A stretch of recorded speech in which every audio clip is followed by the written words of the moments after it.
इस कहानी की शुरुआत होती है 1970 में, जब एक माँ एक हॉबी स्टोर से एंटीक सी दिखने वाली गुड़िया लेकर आती है। वो यह गुड़िया अपनी बेटी डोना को उसके जन्मदिन पर भेंट करती हैं। डोना उस वक्त नर्सिंग की पढ़ाई कर रही थी तथा एक अपार्टमेंट में अपनी फ्रेंड अनंगी के साथ रहती थी। डोना अपनी माँ द्वारा दी गई डॉल को अपने बेड पर एक कोने में सजा कर रखती थी। कुछ ही दिनों में डोना और उसकी फ्रेंड को उस डॉल के बारे में कुछ अजीब सा डरावना सा अनुभव होने लगता है। वो नोटिस करते हैं कि गुड़िया अपने आप मूव करती है। शुरू में तो यह मूवमेंट बहुत मामूली होते हैं, जैसे कि डॉल का एक ही जगह घूम जाना, पर जैसे जैसे दिन बीतते हैं यह मूवमेंट बढ़ता रहता है। अब हालात और भी ज़्यादा बदतर हो जाते हैं। जब वो कॉलेज से घर आते हैं तो डॉल कभी तो उनको दूसरे कमरे में, कभी सोफे पर और कभी कुर्सी पर मिलती है। यहाँ तक कि कमरा बंद होने के बावजूद डॉल अपनी जगह बदल लेती है। डॉल को लाने के 1 महीने के बाद हालात और भी ज़्यादा पेचीदा होने लगते हैं।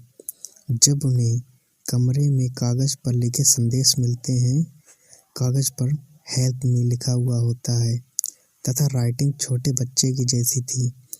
उसमें भी आश्चर्य की बात यह थी कि मैसेज चमड़े के कागज़ पर लिखे होते थे, जो कि उस घर में थे ही नहीं। एक रात वो सब घर आते हैं तो उन्हें डॉल की पीठ और सीने पर खून की बूंदें नजर आती हैं। अब उनका धैर्य जवाब दे जाता है।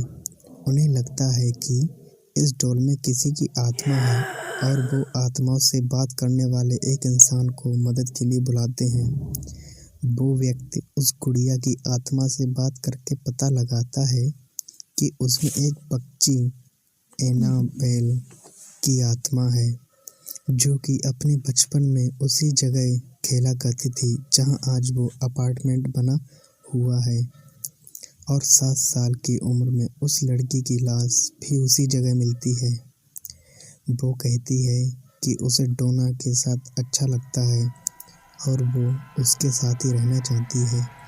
डोना भी उसे रहने की इजाज़त दे देती है, पर शीघ्र ही डोना को महसूस होता है कि उसने उस आदमी की बातों पर विश्वास करके बहुत बड़ी गलती कर दी है, क्योंकि उस डॉल में किसी बच्ची की आत्मा ना होकर कोई शैतानी आत्मा है।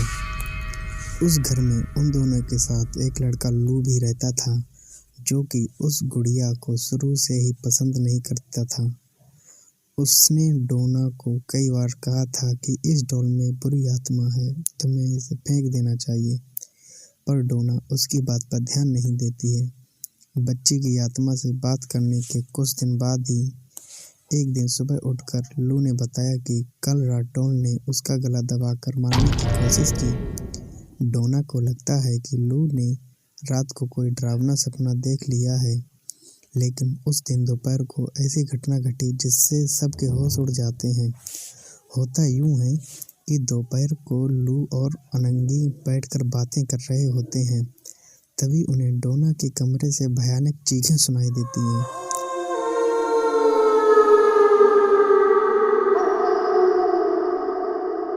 जबकि डोना तो घर पर होती नहीं है। वो दोनों डरते डरते डोना के कमरे में पहुंचते हैं। जब वो अंदर पहुंचते हैं तो वहां उन्हें डॉल के अलावा कोई नजर नहीं आता है। डॉल लू को देखते ही उस पर हमला कर देती है और उसकी टी-शर्ट फाड़ देती है और उसके शरीर पर जगह जगह घाव कर देती है। इस हमले से घबराया लू सदमे में चला जाता है। लू पर हुए हमले में डोना को विश्वास हो जाता है कि इस गुड़िया में कोई बच्ची की नहीं बल्कि एक शैतानी आत्मा है। ये गुड़िया शापित है।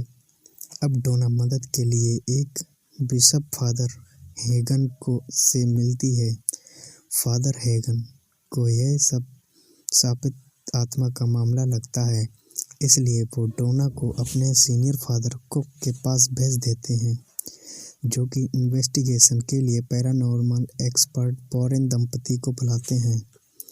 वॉरेन दंपति तीनों फ्रेंड्स से बात करके और 1 सप्ताह तक उस डॉल के व्यवहार का अध्ययन करने के बाद इस नतीजे पर पहुंचते हैं कि गुड़िया में वास्तव में कोई शैतानी आत्मा है जो कि डोना के शरीर में कब्जा करना चाहती है।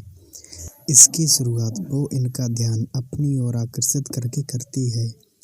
इसके लिए वो पहले जगह बदलती है, फिर हैंड नोट लिखती है, अंत में अपने ऊपर ब्लड लगाती है। जब वो एक आत्माओं से बात करने वाले को बुलाते हैं तो यह झूठ बोलकर कि वो एक बच्ची की आत्मा है और किसी को नुकसान नहीं पहुंचाएगी, घर में रुक जाती है। लेकिन वो इस काम से नाराज हो जाती है और लू, जो कि उसे बिल्कुल भी पसंद नहीं करता था, के ऊपर जानलेवा हमला करती है।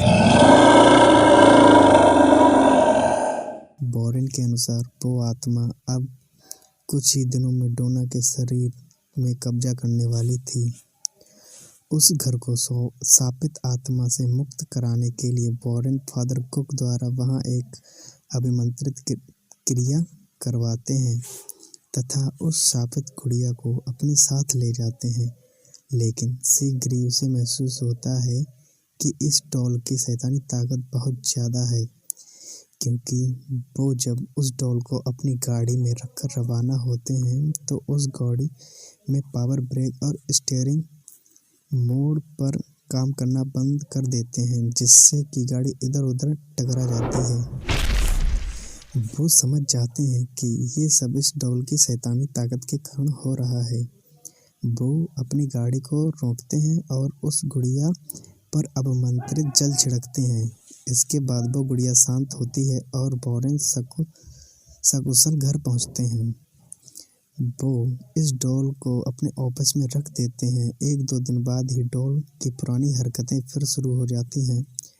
वॉरेन जाते हुए इसे एक कमरे में बंद करके जाते हैं और वो आते हैं तो वो कभी उसे सीढ़ियों में तो कभी दूसरे कमरे में मिलती है। इसी बीच एक और घटना घटती है। एक बार फादर जैसन गॉडफ्रेड वॉरेन को मिलने उनके ऑफिस जाते हैं तो वो उस डॉल को उठा के कहते हैं कि ये सिर्फ एक डॉल है, ये किसी को कुछ नुकसान नहीं पहुंचा सकती है। लेकिन जब फादर वहां से लौटते हैं तो रास्ते में ही उनका मेजर एक्सीडेंट हो जाता है और वो घायल हो जाते हैं। इसके बाद वॉरेन एक अभिमंत्रित बॉक्स बनाकर डॉल को उसमें रखकर अपने म्यूजियम में रख देते हैं। उसमें रखने के बाद उस डॉल में फिर मूवमेंट नहीं दिखाई देता है। हालांकि वॉरेन इसके बाद भी उसे एक और मौत के लिए जिम्मेदार मानते हैं। वो बताते हैं कि एक बार एक नौजवान अपनी गर्लफ्रेंड के साथ म्यूजियम देखने आया था। उन्होंने जब उसे उस डॉल की कहानी सुनाई तो वो शोकेस के पास जाकर उस डॉल का मजाक बनाने लगा। उसने कहा कि ये डॉल यदि किसी इंसान के शरीर पर घाव बना सकती है तो मैं भी ऐसा ही चाहूँगा। वॉरेन उन्हें ऐसा करने से मना करते हैं और उन्हें अपने बाहर कर देते हैं। बाद में उन्हें पता चलता है कि म्यूजियम से निकलने के कुछ देर बाद ही उस लड़के की रोड एक्सीडेंट में मौत हो जाती है और लड़की घायल होकर अस्पताल पहुंचती है, जहां की वो साल भर रहती है। वॉरेन उस लड़की से अस्पताल में मिलने जाते हैं और पूछते हैं कि क्या हुआ, तो वो कहती है वो दोनों उस डॉल का मजाक बनाते हुए बाइक से जा रहे थे कि अचानक वो अपना बाइक से कंट्रोल खो देते हैं और पेड़ से जाकर टकराते हैं। वॉरेन का कहना था, आपको शैतान को चैलेंज नहीं करना चाहिए, क्योंकि कोई भी इंसान उनसे ज़्यादा शक्तिशाली नहीं हो सकता।